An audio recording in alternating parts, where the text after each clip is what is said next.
नमस्कार दोस्तों, great to India YouTube channel में आपका स्वागत है। यह है फ्यूचर लर्निंग प्लेटफॉर्म। तो दोस्तों, थोड़ी तबीयत ठीक नहीं होने के कारण मैं बीच बीच में क्लास नहीं ले पाया।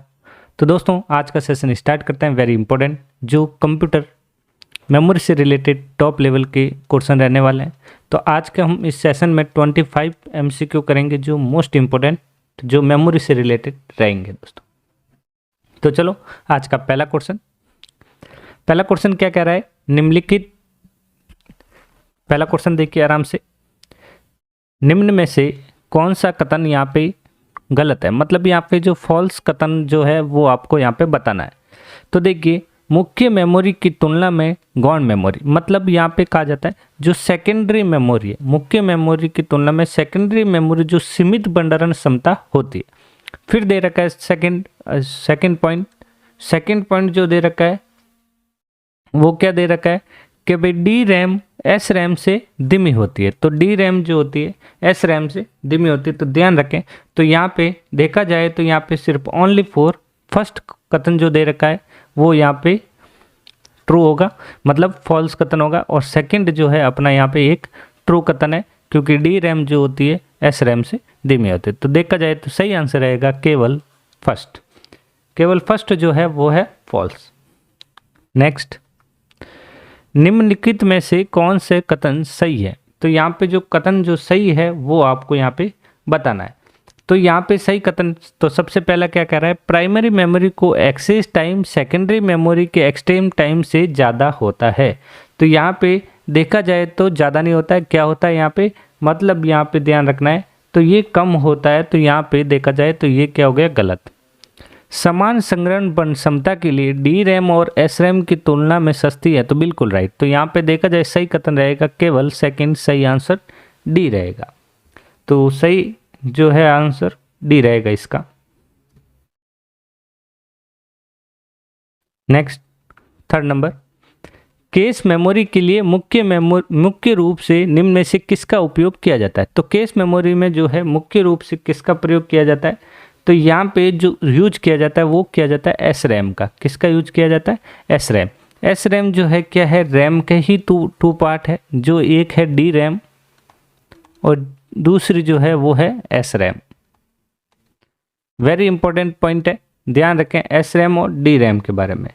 तो यहाँ पे जो एस रैम जो होती है वो केस मेमोरी के मुख्य रूप में यूज होता है, और डी रैम जो है, उल्टा कर दिया हमने, एक मिनट, हाँ अब देखिए, जो डी रैम जो होती है ये मेन मेमोरी में, और ये जो है एस रैम केस मेमोरी में। दूसरी जो डी रैम जो होती है ये स्लो होती है, और केस मेमोरी जो स्टैटिक एस रैम जो होती है वो वहाँ पे फास्ट होती है, ये ध्यान रखना। और यहाँ डी रैम में डेटा को रिफ्रेश किया जाता है, और यहाँ पे एस रैम में डेटा को लंबे समय तक रख सकता है। तो यहाँ पे डेटा जो होता है लॉन्ग टाइम तक रहता है। और ये जो है यहाँ पे डी रैम जो होती है रिफ्रेश होती है, और यहाँ पे ध्यान रखना ये जो है एस रैम रिफ्रेश नहीं होती है। तो ये मुख्य पॉइंट ध्यान रखें, 4 वेरी इंपॉर्टेंट एग्जाम की दृष्टि से। निम्न में से कौन सा फिलहाल प्रयोग ना होने वाले डेटा और प्रोग्राम को संभाले रखता है और दीर्घकालिक यादृच्छिक सुगम्य लॉन्ग टर्म रैंडम एक्सेस भंडारण प्रदान करता है? तो बताइए यहाँ पे। तो यहाँ पे लॉन्ग टर्म रैंडम एक्सेस जो भंडारण प्रदान करता है वो मेमोरी कौन सी होती है? वो होती है सेकेंडरी मेमोरी। कौन सी मेमोरी? Secondary memory. तो सही आंसर क्या रहेगा यहाँ पे? ए आंसर यहाँ पे राइट रहेगा। और सबसे मेमोरी की जो सबसे छोटी यूनिट होती है, ये भी चीज़ ध्यान रखें, सबसे छोटी यूनिट जो होती है मेमोरी की, सबसे छोटी यूनिट मेमोरी की कौन सी होती है दोस्तों? तो वो ध्यान रखने आपको, बिट। ओके दोस्तों, फाइल और फोल्डर को कंप्यूटर हार्ड डिस्क पर संरचना के रूप में व्यवस्थित किया जाता है। तो ये जो व्यवस्थित किया जाता है हार्ड डिस्क संरचना के रूप में, तो ये जो ड्राइव जो होती है, जैसे स्टोरेज जो ड्राइव होती है, तो वो क्या है, यहाँ पे संरचना जो बनती है जैसे ए बी, और फिर यहाँ पे जो ए की जो संरचना के अंदर जैसे सी है, डी है और ई है। तो इस तरीके से देखा जाए तो ये संरचना जो होती है वो कौन सी होती है, ट्री वाली। हाई डेफिनेशन वीडियो की रिकॉर्डिंग, रीराइट और प्लेबैक को सक्षम करने के लिए निम्नलिखित में से कौन सा ऑप्टिकल स्टोरेज के रूप में विकसित किया गया। तो यहाँ पे आपको क्या बोला, हाई डेफिनेशन वीडियो रिकॉर्डिंग के लिए जो यूज होता है वो होता है ब्लू रे डिस्क। कौन सी होती है, ब्लू रे डिस्क होती है। तो यहाँ पे ध्यान रखें ब्लू रे डिस्क की जो कैपेसिटी भी होती है वो ध्यान रखें 25 GB टू 25 GB से 50 GB, ये ध्यान रखें इसकी कैपेसिटी भी। एक में चुंबकीय डिस्क होती है, तो यहाँ ध्यान रखें एक चुंबकीय डिस्क होती है जिसे प्लेटेट्स कहा जाता है, जो डेटा रिकॉर्ड को स्टोर करता है। तो ये जो डेटा रिकॉर्ड स्टोर करता है ये किस में करता है, ये करता है हार्ड ड्राइव, जो हार्ड डिस्क ड्राइव है। सही आंसर यहाँ पे श्री। बताइए नेक्स्ट क्वेश्चन का, निम्न में से कौन सी portable USB flash memory device है जिससे एक कंप्यूटर से दूसरे डेटा इतने ट्रांसफर मतलब अंतरित करने के लिए प्रयोग किया जाता है। तो ये जो प्रयोग किया जाता है तो किसका यूज किया जाता है, वो किया जाता है पेन ड्राइव का। तो यहाँ पे यूएसबी फ्लैश का बोला। डीवीडी जो ये होती है ऑप्टिकल होती है, डीवीडी जो होती है ऑप्टिकल होती है, पेन ड्राइव जो होती है फ्लैश होती है, सीडी जो होती है ऑप्टिकल होती है, और फ्लॉपी डिस्क जो होती है मैग्नेटिक होती है।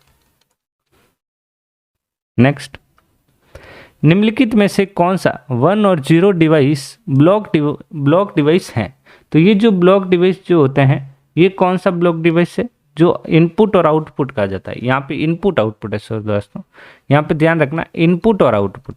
इनपुट और आउटपुट डिवाइस का एक ब्लॉक डिवाइस होता है जो यूजर के द्वारा तो जो टैप होते हैं जिसे हम कहते हैं टैप ड्राइव। सही आंसर यहाँ पे बी आंसर राइट रहेगा दोस्तों। बताइए, बहुत ही शानदार क्वेश्चन, बहुत ही शानदार।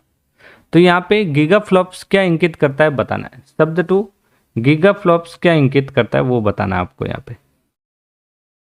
तो यहाँ पे सही आंसर रहेगा यहाँ पे प्रणाली 2 × 230 चल बिंदु सक्रिय मतलब फ्लोटिंग पॉइंट ऑपरेशन प्रति सेकंड की दर से निष्पादित कर सकती है, जिसे हम क्या कहते हैं गीगाफ्लॉप्स।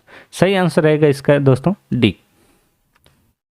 संसाधित प्रोसेस्ड होने वाले डेटा में रहता है। तो प्रोसेस जो डेटा जो रहता है तो ये जो रहता है कहाँ पे रहता है, तो ये ध्यान रखें ये रहता है मेमोरी यूनिट स्मृति इकाई में, मतलब मेमोरी यूनिट। सही आंसर यहाँ पे बी।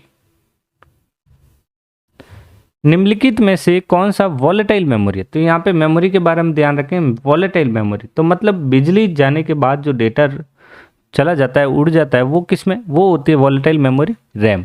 और जो रोम जो होती है ये एक नॉन वॉलेटाइल मेमोरी। कौन सी होती है, नॉन वॉलेटाइल मेमोरी।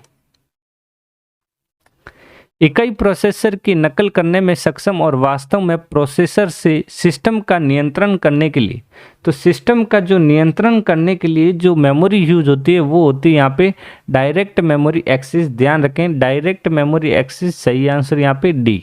सही आंसर क्या रहेगा, डी आंसर रहेगा। जो प्रोसेसर से सिस्टम में डायरेक्ट एक्सेस होता है वो कौन सी मेमोरी होती है, ध्यान रखना है डायरेक्ट मेमोरी एक्सेस, जिसे हम कहते हैं DMA। ध्यान रखें इसकी फुल फॉर्म जो थी डायरेक्ट मेमोरी एक्सेस।